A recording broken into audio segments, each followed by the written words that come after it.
Assalamualaikum warahmatullahi wabarakatuh.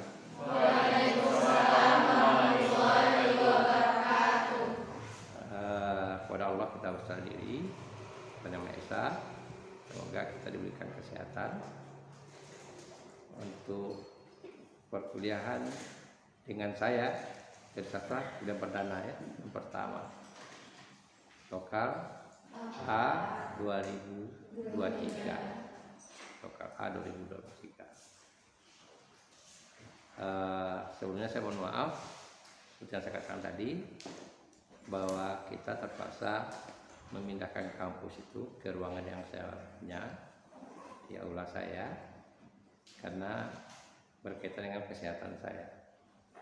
Oke, tapi saya berusaha semaksimal mungkin agar kalian betul-betul bukan sekedar menjalankan tugas, betul-betul Anda mengerti dengan apa yang saya tugas. Kalau saya bisa beri kalian itu materi itu 4, mungkin Anda bisa cari menambah menggenapkannya jadi 10. Dengan cara apa? Dengan cara mencari referensi lain di media sosial. Kita tahu yang namanya Mbah Google. Anda bisa cari. Ya. Kalau sekarang ini kita dosen kalau mahasiswa mengerti paling mengarahkan. Bisa jadi Anda lebih tahu dulu, atau Anda banyak lebih tahu daripada apa yang dibaca oleh dosen. Karena Anda hari-hari itu sebetulnya membawa perpustakaan elektronik. Cuma saja kan jarang kita memanfaatkan itu. Nah, oleh karena itulah saya mewajibkan kalian semua untuk membuat channel YouTube. Itu yang wajib. Ya, yang istilahnya Anda boleh membuat Instagram, boleh membuat TikTok, boleh membuat Snap. Tapi yang wajibnya di situ. Untuk apa? Yang pertama sekali, karena tugas-tugas semuanya itu Anda harus share di YouTube Anda, harus ada upload di YouTube Anda. Paham? Jadi semua tahu, semua bisa lihat, tak ada kerahasiaan, semua serba terbuka. Dan ada perlu yang mengatakan, Pak, saya sudah jalankan tugas, saya sudah upload, nggak penting. Yang penting saya tahu linknya, kapan saja saya bisa melihatnya. Anda enak, satu orang hanya mengupload satu, tapi saya menonton konten Anda, tugas Anda, satu tugas 119 orang yang harus saya buka. Begitu. Tetap saya buka, tetap saya komentari. Nah, tapi kita juga berlaku, saya mengimbau bahwa kita yang namanya media sosial ini ada efeknya. Ya, ada efeknya, yaitu media sosial ini bisa kita berpenghasilan. Oleh karena itu tidak ada Raffi Ahmad sendiri yang mengatakan tidak ada yang hebat sendiri-sendiri. Mereka harus kerjasama.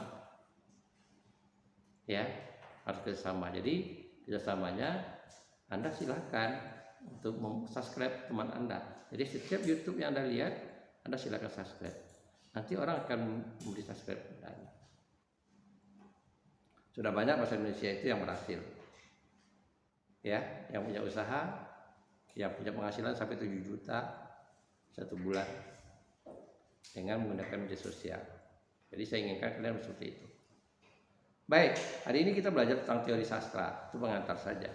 Kenapa saya teori sastra?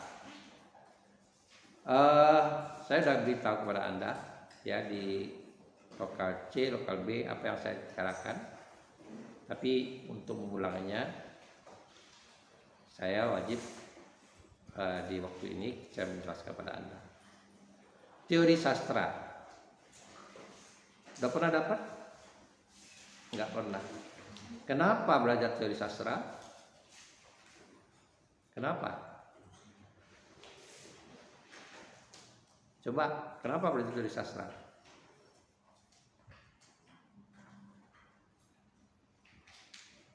Capek kali ya?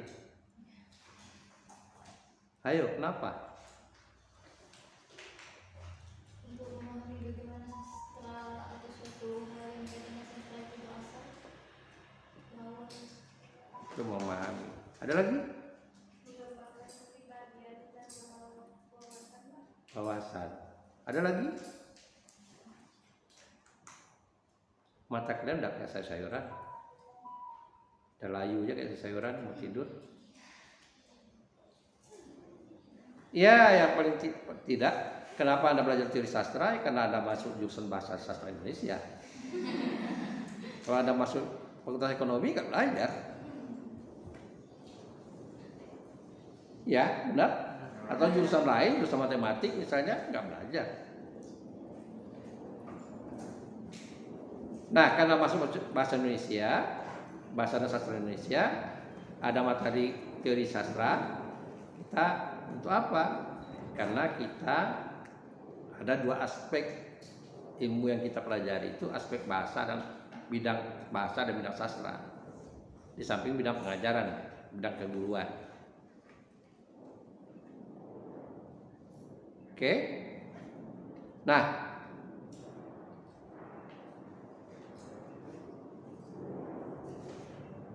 kenapa? Ya, kita bergelut di bidang sastra, otomatis kita perlu meningkatkan kemampuan kita atau daya kita menginterpretasi sebuah karya sastra. Kalau tidak bisa kita mampu menginterpretasi, bagaimana kita mengapresiasi karya sastra?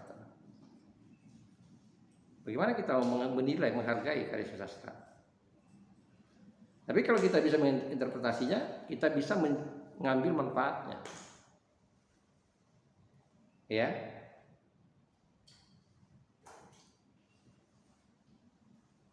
Banyak sekarang kalau orang kita mendengar lagu misalnya, kadang lagunya enak.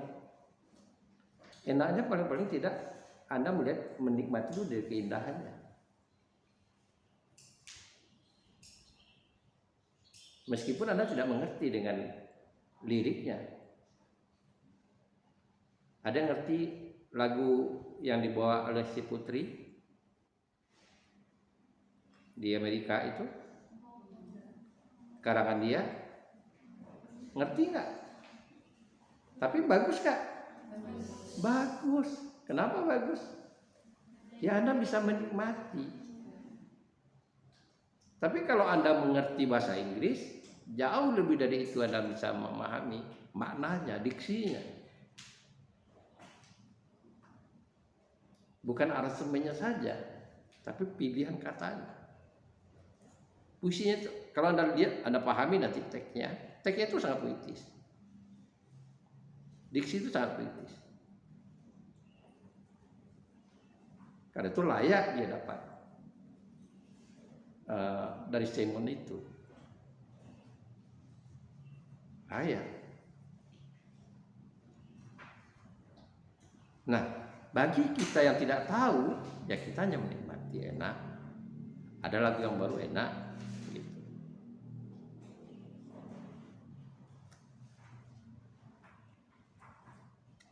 Teori sastra itu ada dua kata. Ada teori, ada sastra. Sebetulnya sastra itu asal katanya susastra. Kalau Anda hidup dekade 80-an ke bawah, 70-an, orang mengenal namanya susastra. Ada yang lahir tahun 70-an? Wah, enggak. Jadi asal katanya sebetulnya susastra. Su artinya baik, ya, baik. Sastra itu artinya tulisan atau karangan atau gubahan. Dari bahasa Sanskerta. Oke, kita bicarakan dulu, kita paham dulu nih konsepnya kata ini. supaya Anda tahu arahnya penelitian kita, pelajaran kita ini. Susastra, ya. Anda baca buku teori sastra Rene Welek, Aston Weren, kalau Anda jumpa kapanpun, saya tidak wajib beli, ya, karena saya tidak menerapkan buku wajib pada Anda. Asal ada aja buku tentang teori sastra Anda baca. Karena menurut saya itu buku itu ada kelemahan, ada kelebihan. Semakin banyak Anda dapat, semakin tahu Anda yang mana yang benarnya. Tapi kalau saya ingat, ketika saya bicarakan, saya akan memberitahu referensi saya. Oke, kembali. Jadi, menurut Rene Welek dan Aston Weren,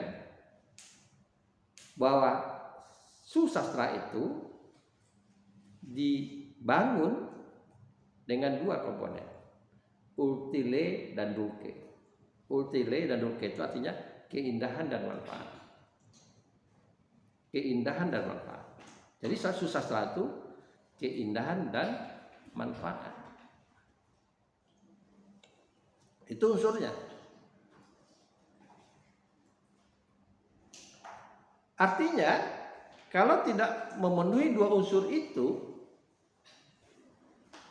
dia tidak karya sastra. Kalau hanya satu aspek saja, misalnya keindahan saja, tidak ada manfaatnya. Itu kayak pepesan kosong. Nggak perlu kita nikmati. Itu apa? Nah, bagi orang yang tidak mengerti susastra, dia selalu mengatakan, apa baca puisi? Karena dia tidak tahu apa yang dapat diambil dari dalam sebuah puisi.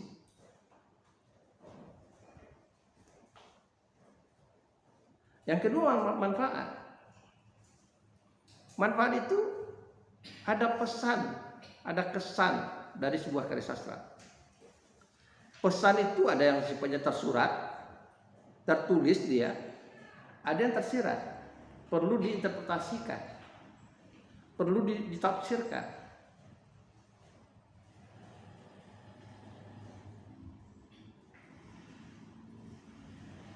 Manfaatnya ini bukan seperti orang sipil bangun jembatan, bukan seperti itu. Manfaat itu bisa yang artinya mempengaruhi mindset kita, cara berpikir kita. Saya beri contoh misalnya begini. Anda mungkin pernah dengar di SMA atau SMP atau dimanapun, ketika masa Jepang itu sangat ketat. Ya, dia menjajah walaupun pendek masanya jajahnya, dia ketat. Siapa saja sastrawan yang menulis yang menyinggung tentang penjajah, dia akan hukum. Tapi sastrawan nggak cari siasat lain gitu. Muncullah namanya cerpen dia dunia sana. Hanya menceritakan tentang akuarium, kehidupan ikan di akuarium.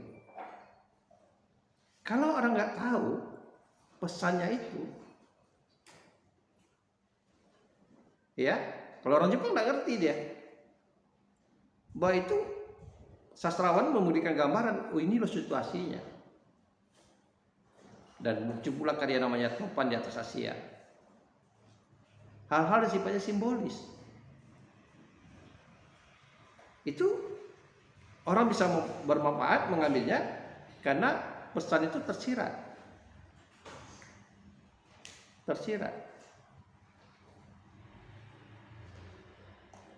Jadi kalau orang tidak mengerti tentang karya sastra, salah dia menginterpretasi, ada kalanya dia menolak. Ada kalanya karya sastra itu jadi membuat orang heboh. Contohnya lain. Ada Anafis membuat novel Robohnya Surau Kami. Heboh orang. Masa orang dari garis masjid aja bisa masuk neraka? Orang yang masuk ke masjid itu separuh kakinya dari surga.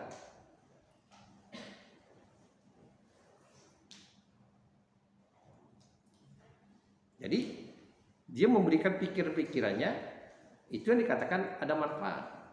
Secara tidak langsung mempengaruhi mindset orang, itu manfaat.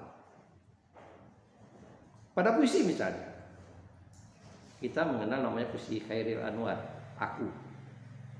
Ya, hafal? Setengah hafal. Ada yang hafal? Ada yang hafal saja Aku? Lah, harus rajin-rajin baca-baca puisi ya. Jangan sampai rajin, harus hafal. Aku kalau sampai waktuku ku mau tak seorang akan merayu, tidak juga kau, tidak perlu sedu-sedan itu. Aku ini binatang jalang dari kumpulan yang terbuang. Biar peluru menembus kulitku, aku tetap meradang penerjang. Luka dan bisa aku bawa berlari hingga hilang pedih-pedih. Tapi aku lebih tidak peduli, aku mau hidup 1000 tahun lagi. Harus hafal. Masuk.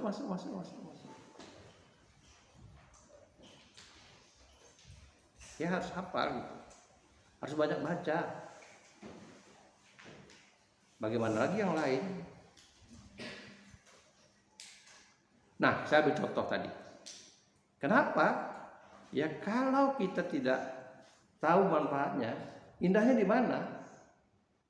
Ya, katanya puisi itu indah, puisi itu usianya sudah sama dengan kemerdekaan kita. 78 tahun umurnya. Tapi kalau diajarkan, seolah-olah puisi itu baru ditulis. Kenapa? Secara tidak langsung dia mewakili perasaan kita. Saya beri contoh. Aku kalau sampai waktuku, ku mau tak seorang akan merayu. Itu statement itu menurut Anda untuk siapa? Dia mengatakan kepada siapa? Pada diri sendiri. Penyataannya pada diri sendiri kan? Anda sepakat tidak dengan itu? Nggak sepakat. Kalau Anda punya cowok, lalu cowok Anda menduakan Anda, selingkuh, sekali Anda maafkan, kedua kali Anda maafkan, ketiga kali, 4 kali Anda baca aja saja itu. Dia mau rayu lagi, baca saja. Saya belajar ya dengan Pak Saptiar, ada saja Khairil, namanya saja Aku. Kau dengar ya baik-baik. Ketinggal itu aja. Memang Khairil tidak bicarakan tentang itu mungkin suasananya ketika dia zaman penjajahan. Tapi itu berlaku. Penjajahan kita ini bisa dikatakan dijajah. Ada sebagian Anda merasa kuliah di Pekanbaru, rasa-rasanya lepas dari penjajahan.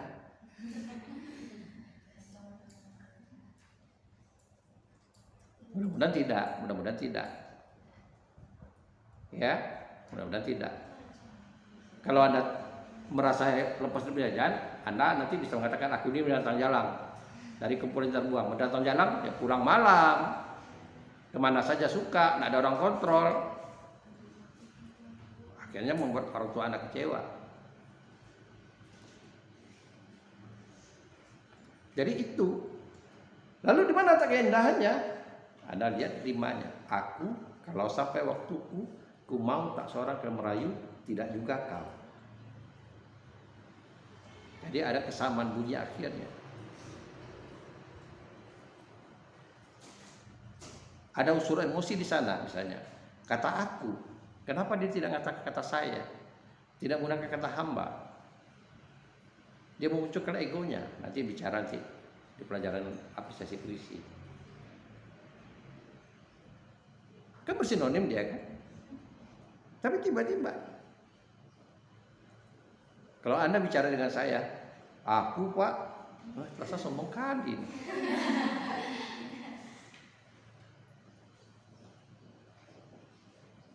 Dibandingkan teman Anda yang bukan nama dia. Ya. Misalnya namanya Nia. Ada namanya sini enggak ada? Enggak ada, bisa Nia. Nia Pak. Kan lain bedanya dengan aku Pak. Beda. Karena aku tuh muncul keegoannya, keakuannya gitu. Itu yang dikatakan unsur keindahan. secara sekilas, tapi mendalamnya nanti Anda di bidang pelajaran apresiasi puisi semester 3 dan apresiasi fiksi kita belajar lebih spesifik. Itu semester 3 nanti Anda belajar dengan saya. Lalu teori. Apa itu teori? Ya. Teori itu cara. Anda dibelikan kendaraan, Anda dibelikan atau katakanlah benda yang baru yang Anda nggak tahu sama sekali. Oh ya, sedikit maaf ya, saya baru beli mic tapi nggak saya pakai. Nanti saya baru belajar membuat mic tadi, tapi nggak saya pakai sekarang, nggak saya pakai karena langsung. Nah, kalau nggak saya belajar, kan nggak tahu saya gunakan. Pas dapat lihat aja gitu. Misalnya ini, saya berikan kalian, coba ini HP saya, nggak tahu, pasti 5 orang yang suruh maju, ke-5-5-nya mikir kan, apa maksudnya? Ada yang katakan, oh ini merek, Bapak melihat mereknya. Ada yang katakan mungkin ini melihat kondisi HP-nya, macam-macam. Nah oleh karena itu perlu ada teori, pisau bedahnya, apa yang mau kita dapat dari karya sastra itu. Ya, apa yang mau kita cari? Jadi kita akan peroleh sesuai dengan apa yang kita teorikan. Kalau di hadis itu namanya innamal amalu binniyat. Apa yang kita niatkan, itu yang kita dapat. Contohnya begini, Anda ingin melihat sebuah karya sastra itu hubungannya dengan pengarang, ya, hubungannya dengan pengarang, penulis. Lalu bagaimana caranya? Ya otomatis Anda harus cari si pengarangnya dulu. Anda baca pengarangnya, baik hidupnya. Misalnya nih, Anda ingin memahami tenggelamnya kapal penerbit, atau merantau ke Delhi, atau di bawah lindungan Ka'bah. Itu karangan siapa? Buya Hamka. Ya, Anda memahami itu. Kenapa kok Buya Hamka itu menulis? Setelah Anda lihat-lihat, kok tiba-tiba karya Buya Hamka itu bicara tentang status orang, strata orang, terutama yang dikaitkan tentang strata laki-laki. Ya, perempuan itu lebih ditinggikannya, berbeda statusnya. Kok bisa begitu? Ya Anda baca dulu siapa Hamka itu, pelajari dulu. Bagusnya ya jumpa langsung, tapi kan nggak mungkin. Anda mau ziarah ke kuburannya juga nggak dapat.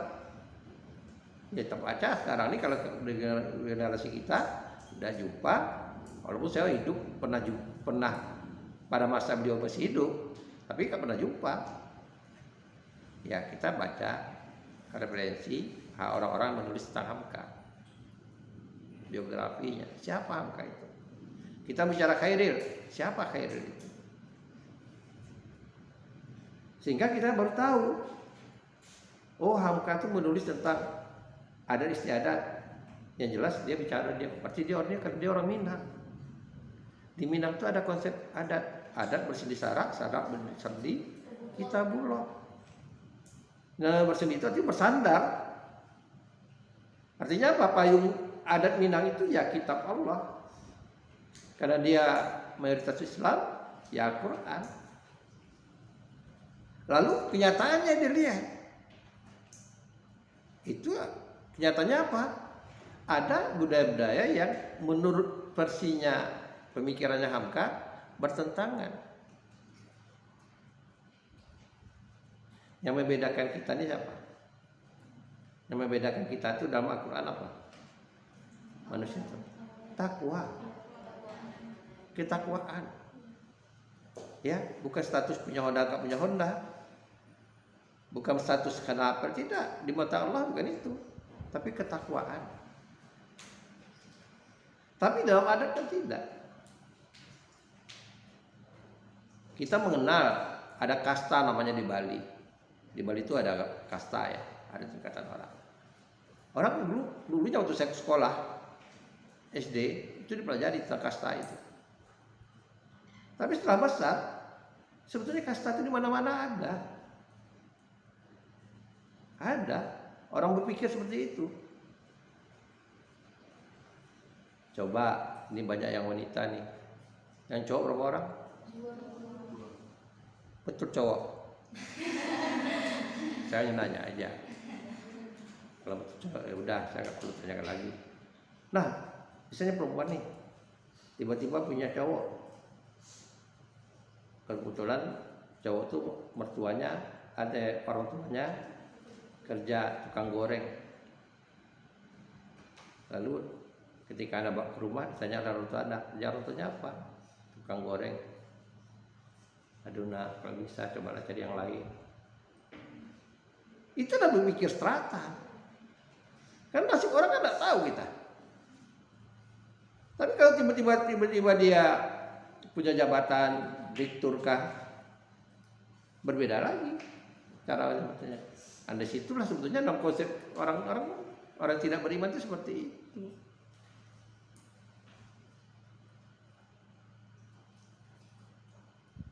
Termasuk misalnya Anda bertitel nih nanti SPD, ya SPD itu tahu setengah percaya diri, ya, atau sarjana pendidikan. Oh iya, bukan apa pandang dalam, karena kamu sana kan di dalam. Nah, contohnya, contoh dapat pasangan yang nggak bertitel. Malah pendidikan itu kan satu bentuk, satu jalur untuk proses membuat orang cerdas, ya kan? Untuk membuat orang cerdas. Tapi bukan satu-satunya. Nyatanya banyak yang Bayu Wong tidak sarjana, Raffi Ahmad tidak sarjana.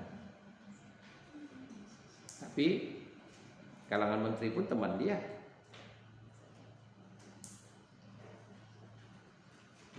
Jadi itu tadi saya katakan. Nah oleh karena itulah kita belajar teori itu, cara kita melihat seperti tadi Hamka. Artinya teori yang kita pakai hubungan melihat karya sastra itu antara pengarang dengan karyanya, ya kita harus pakai teori yang namanya struktural genetik. Struktural genetik, gennya. Jadi karya sastra strukturnya itu berkaitan dengan gennya orang. Pengarang gennya itu dari mana? Dari pengarang. Saya kan nggak mengenal Anda nih, tapi setelah saya tahu rupa orang tua Anda, oh ini gennya dari ibunya mungkin, ini dari bapaknya. Karena itu tadi kaitannya di situ. Sama dengan karya sastra itu lahir dari pengarangnya. Apa gen dari pengarangnya itu? Yang mengubah orang, membuat orang sikapnya menulis seperti itu.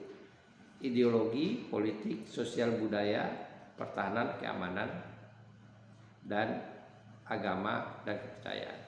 Saya ulangi lagi, ideologi orang, politik, ya ideologi dan politik, sosial, ipolexosbud kalau mau singkatnya ipolexosbud, hankam plus agama dan kepercayaan. Itu yang mengubah kita, ideologi kita, yang membuat kita bersikap seperti itu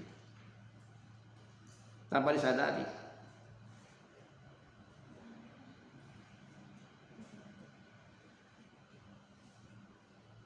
Mana yang menonjol ya tergantung. Kalau Anda lihat sekarang suasana sekarang orang pada heboh tentang calon presiden, orang udah boleh bicara. Sedikit kalau Anda ingin melihat, oh ini kenapa kesini larinya, ini kenapa kesini larinya. Karena masing-masing punya ideologi masing-masing. Ya, punya ideologi masing-masing. Jadi ada titik temunya dia. Gitu. Kalau dia nggak seprinsip, nggak mau dia bergabung.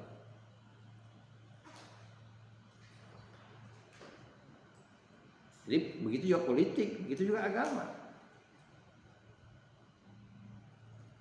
Pendidikan orang juga. Kenapa Hamka mengambil Zainuddin itu dari Makassar, bukan dari Sumatera Utara? Untuk menunjukkan kalau ada di Minangkabau itu berdasarkan keturunan dia sendiri. Tapi Sumatera Utara kan matrilineal juga. Sumatera Utara kan matrilineal, kenapa tidak di Sulawesi? Coba, siapa bisa jawab? Kenapa Hamka itu mengambil tokoh Zainuddin itu dari Sulawesi, bukan dari Medan, bukan dari Palembang? Karena di Sumatera ini kan cuma Minangkabau yang matrilineal. Kenapa tidak tokohnya dari jauh-jauh amat, dari Palembang aja lah, atau dari Aceh lah? Kenapa? Karena status Zainuddin itu, status garis keturunannya itu kurang jelas, jadi kurang dipandang di Minangkabau. Di Minangkabau betul. Nah, sekarang kenapa itu kurang tepat jawaban Anda? Yang pertama, Makassar itu kan terkenal juga Islam, tapi dia patrilineal.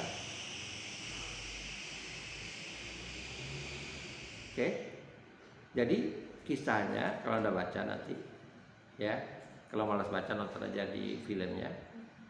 Zainuddin itu bapaknya orang Sumatera Barat, orang Minang, dari daerah Batipu. Ibunya Bugis. Bagi orang Bugis, dia tidak diakui sebagai orang Bugis, karena keturunan itu melalui pihak laki-laki. Nah, dia merasa penasaran. Ya, mudah-mudahan di kampung bapaknya dia diterima. Itulah karena dia pergi ke namanya Batipu, sebuah kampung, tempat asal bapaknya. Banyak hal yang bisa kita bahas. Kenapa dia ambil Makassar? Dia Islam. Kenapa? Orang Bugis kita tahu dia orang pelaut. Ya, di Tebilahan, di daerah di situ banyak orang Bugis. Nah, karena orang pelaut ya. Dan orang Bugis dia orang yang kuat sekali memegang adat. Kuat sekali memegang adat. Nah, jadi kalau dibawa di Medan itu kan campuran. Ya, campuran. Kalau dibuat Palembang ada pengaruh Hindunya di sana. Ada kerajaan Hindu. Karena itu diambilnya di Makassar. Kenapa diambilnya tempat lebih banyak di Minangnya? Ya karena dia lebih menguasai Minangnya.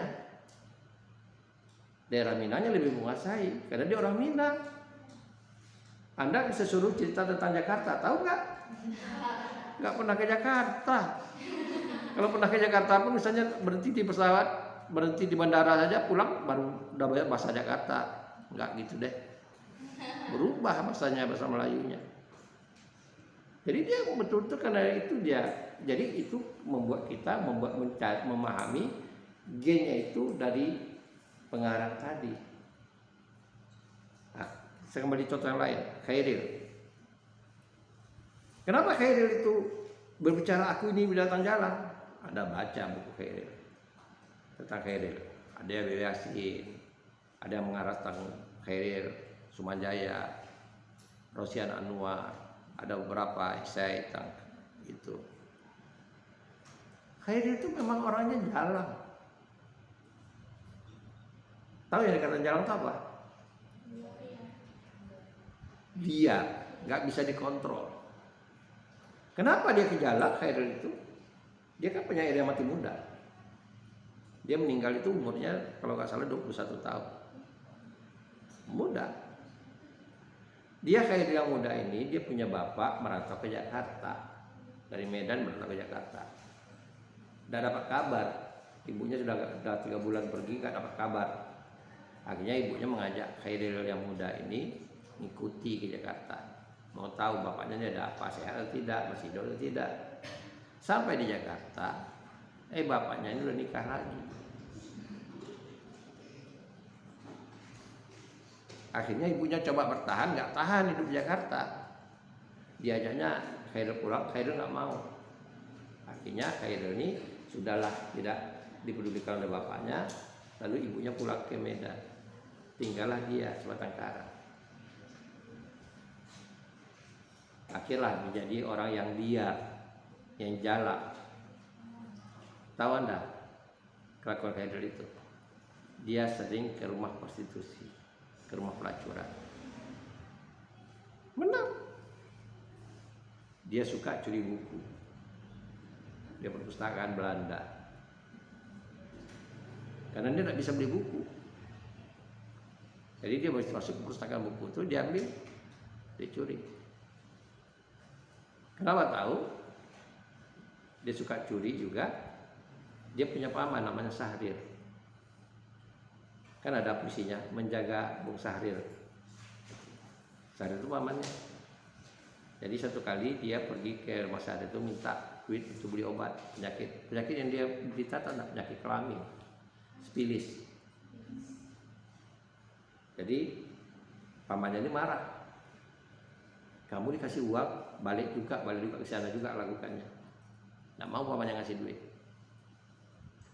Yalah kalau kasih duit nggak apa-apa. Khairil ini pulang sekian ratus meter, pamannya baru tahu kacamata pamannya dicurinya. Begitu. Jadi kita harus tahu ya, bukan itu. Tapi orang kan tidak bicarakan backgroundnya Khairil, tapi orang membicarakan tentang besarnya puisinya Khairil itu.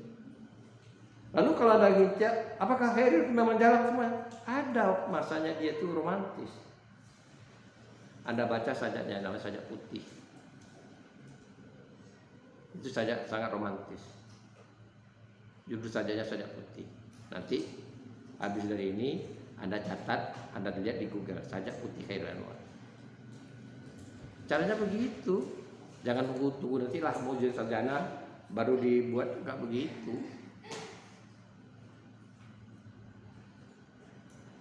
Ya. Jadi saya nggak mungkin baca satu-satu. Begitu juga misalnya kalau kita melihat ini pembelaan dari Abe Yasin tentang Khairil. Khairil itu dituduh dia sebagai plagiat. Puisinya Kerang Bekasi dituduh plagiat dari puisi De Jong dan Soliders, Tentara Mati Muda, karangan Archibald Misterlei. Kenapa harus curiga dengan itu? Karena Khairil ini orang ahli menerjemahkan karya sastra asing. Jadi pernah Berita Buana, koran harian Berita Buana, dulu namanya Berita Buana, menulis 10 penerjemah sastra asing itu ke sastra Indonesia itu, salah satu diantaranya Khairil Anwar. Dan kita punya juga di Riau, udah meninggal, namanya Hasan Yunus. 10 orang yang bisa menerjemahkan karya sastra itu, ya kualitasnya. Jadi orang curiga dengan hal itu. Karena Khairil ini memang punya kelakuan yang nyeleneh kadang-kadang. Ada orang ketika dia sakit, ada orang datang ke dia minta terjemahkan buku tebal, besar kamus. Dia sanggupi. Tahu nggak kelakuannya? Dia terjemahkan yang di awal, halaman awal, dan halaman akhir aja. Uangnya diambilnya. Tapi orang itu maklum karena kelakuan dia, ya ketawa aja. Karena dia sakit. Jadi yang menyelamatkan dia, kalau menurut ceritanya itu Abe Yasin. Abe Yasin ini banyak menyelamatkan sastrawan-sastrawan yang bermasalah. Jadi itu, kalau kita ingin menggunakan teori struktural genetik, nanti kita akan bahas minggu depan, kita harus tahu dulu siapa pengarangnya. Kenapa kok bisa seperti itu?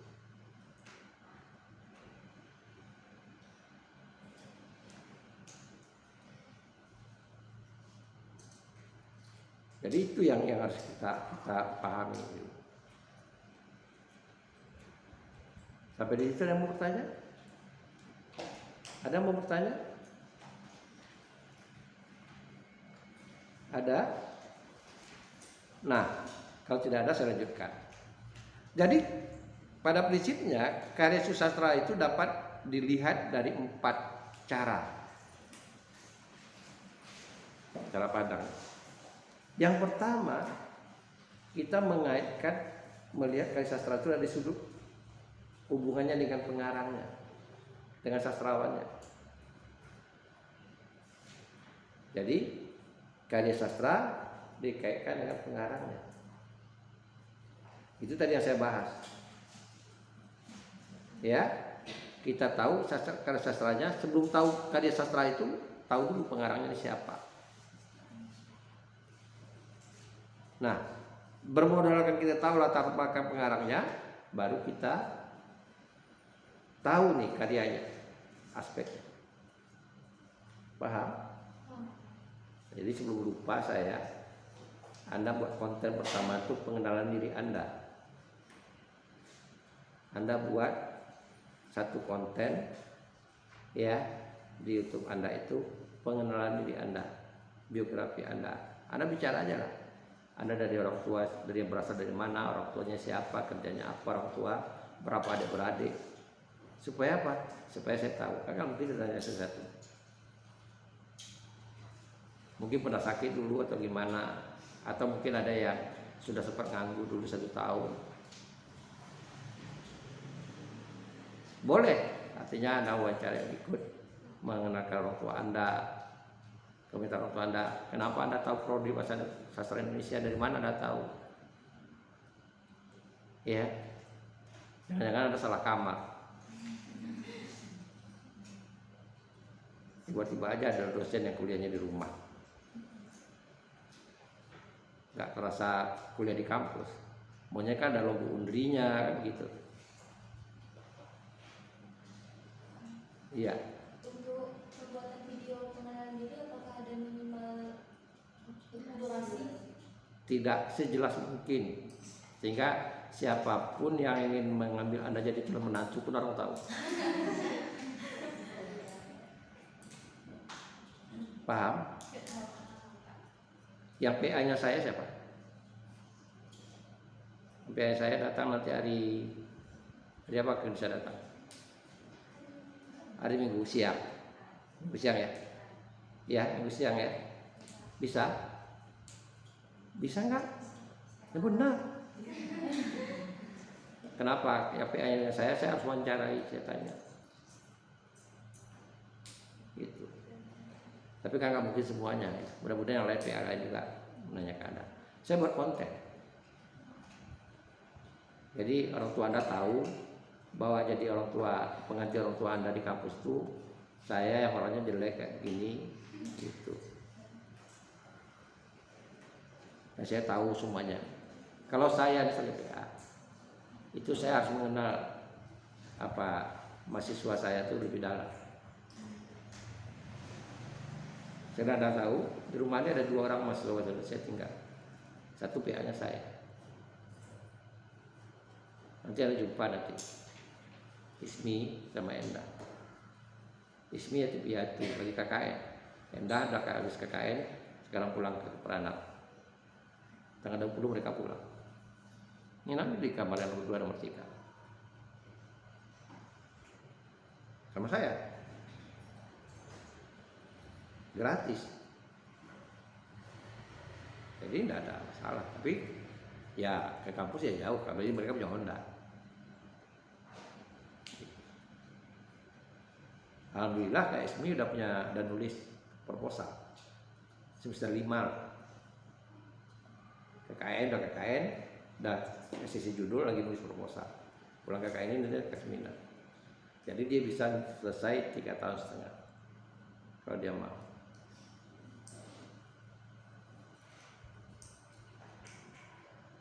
Jadi PA saya tuh rata-rata sekarang saya suruh ngaji semester 5 udah ngajukan judul.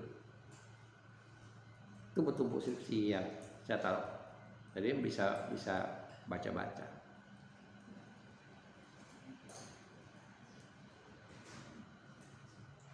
Baik, ya. Buat konten ya. Paham?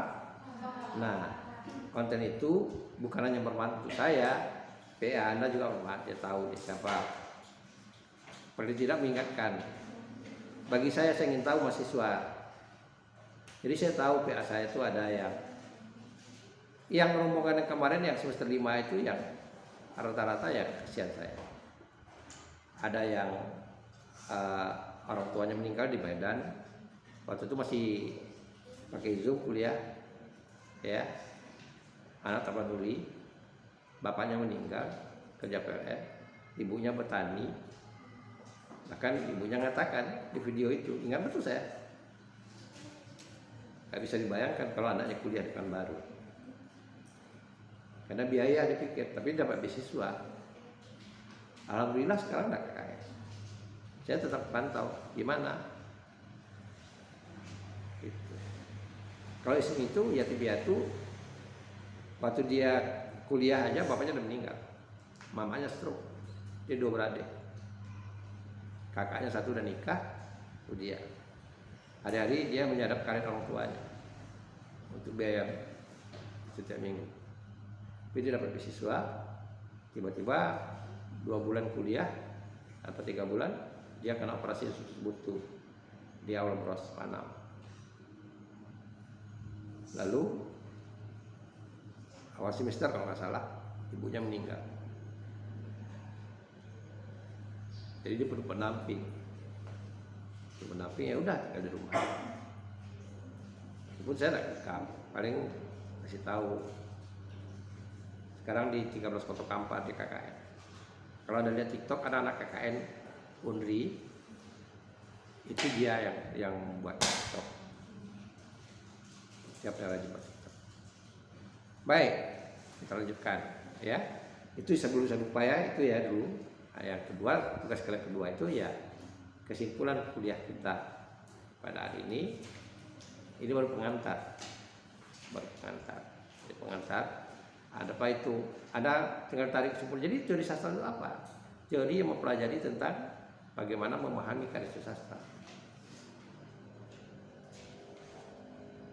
Tadi yang pertama ya, kita berbicara tadi satu pertama berkaitan antara pengarang dengan karya sastra, betul? Yang kedua berkaitan mengkaji karya sastra itu dengan peristiwa yang terjadi ketika sastra itu lahir atau penyebab sastra itu lahir. Tidak harus sama. Kalau di Quran, mohon maaf yang agama Kristen, ada ayat itu namanya asbabun nuzulnya. Kalau Anda belajar agama, kenapa kok ayat-ayat di Mekah itu pendek-pendek? Kenapa ayat di Madinah itu panjang-panjang? Karena di Mekah itu orang belum beriman. Dia perintah dia beriman. Jadi itu namanya asbabun nuzulnya. Asal mulanya. Kenapa? Begitu juga di karya sastra. Kenapa sastra ini bisa lahir? Kalau Anda baca misalnya, Pak, ini satu angkatan namanya angkatan 66, kok puisinya pendek-pendek? Ada buku angkatan 66, karangan Abi Yasin, kumpulan Abi Yasin, yang mengumpulnya Abi Yasin, 2 jilid, terbitan Gramedia. Itu kalau Anda baca puisinya pendek-pendek. Pendek-pendek. Dan penuh dengan kata sarkasme, sindiran. Atau begini, Anda baca puisi tiba-tiba muncul puisi Taufiq Ismail. Ya, ada puisi Taufiq Ismail begini.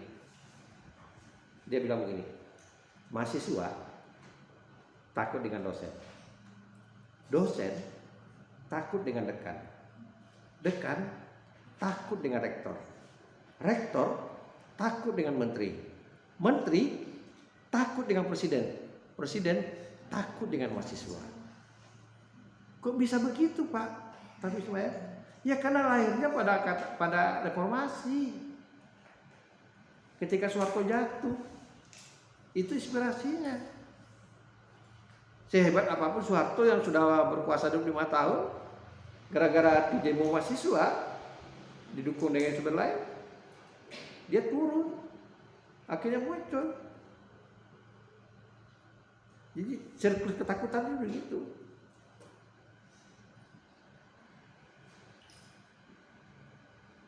Tapi Anda jangan takut dengan saya. Jangan karena takut Anda kuliah. Kenapa Anda kuliah tadi? Anda kuliah dengan saya kenapa? Karena bahasa Indonesia. Kalau saya masuk sipil nggak ketemu Pak dengan Bapak gitu. Oke, itu jadi harus tahu kita.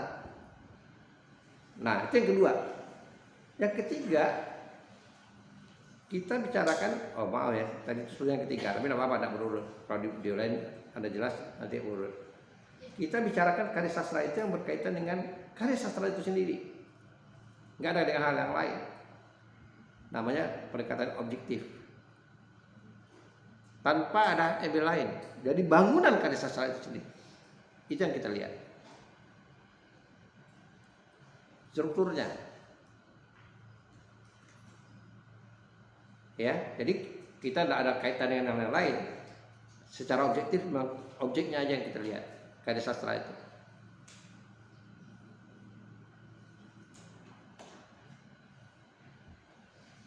Yang ketiga.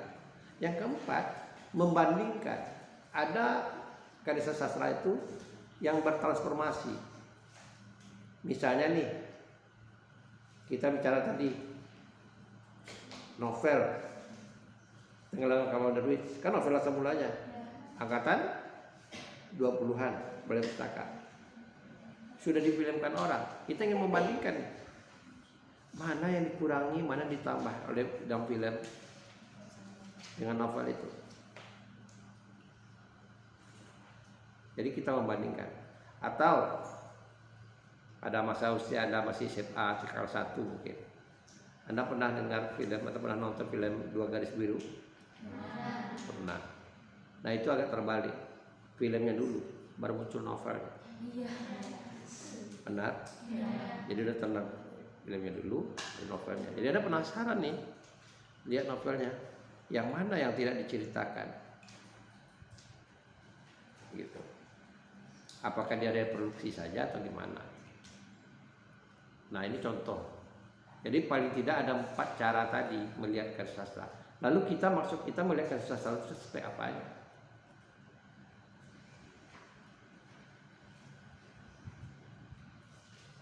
Anda dengar lagu Lesti terakhir? Lesti Kejora yang terakhir? Penggemar Lesti enggak? Oh tidak. Penggemar apa? Ada penggemar ungu? Ada? Nggak suka juga. Upin Ipin ada? Ada. Nah, Upin Ipin ada. Anda mau lihat Upin Ipin itu dari konsep amanatnya, ya? Itu kan fenomena. Tahu Anda kenapa Upin Ipin itu orang banyak menggemari? Kalau dilihat, dia mensosialisasikan bagaimana hidup secara plural, toleransi. Karena di sana ada Cinanya. Jadi dari sedini mungkin masih anak-anak itu sudah didekatkan. Jadi ada Indianya, ada Cinanya, ada Melayunya di sana. Ya. Jadi kehidupan anak-anak itu sudah didekati. Yang sekarang kan begitu. Jadi heboh orang yang dewasa ini. Bahkan dengan media sosial, kalau kita tidak saling-saling, banyak yang merusak pikiran kita. Gitu. Apalagi ada orang yang sifatnya nuansanya politik, keturunan misalnya, bicara keturunan. Malah masalah agama kan ada misalnya, oh bukan main, tentang agama bukan main, oh enggak toleransi ini. Ya agama kan masing-masing. Jangan masalah agama. Anda jangan iri dengan saudara Anda. Misalnya Anda dewasa, ada orang tua Anda tidak, ada saudara Anda tidak nolong orang tua. Itu urusannya dengan orang tua. Ya, kita paling mengingatkan aja. Kan urusan kita tidak bisa kita lihat itu baru kita berubah baik dengan orang tua, nggak begitu. Kalau kita belajar agama, kita harus baik dengan orang tua. Sebaiknya kita korban orang tua itu ya korban diri. Anda lihat Siti Nurbaya. Bagaimana Siti Nurbaya itu mengorbankan diri dia. Enggak, dia Siti Nurbaya itu bukan kawin dipaksa, kawin terpaksa. Selama ini salah kita memahami kawin terpaksa, karena menurut dia itu salah satu jalan menyelesaikan persoalan bapaknya itu adalah nikah. Gitu.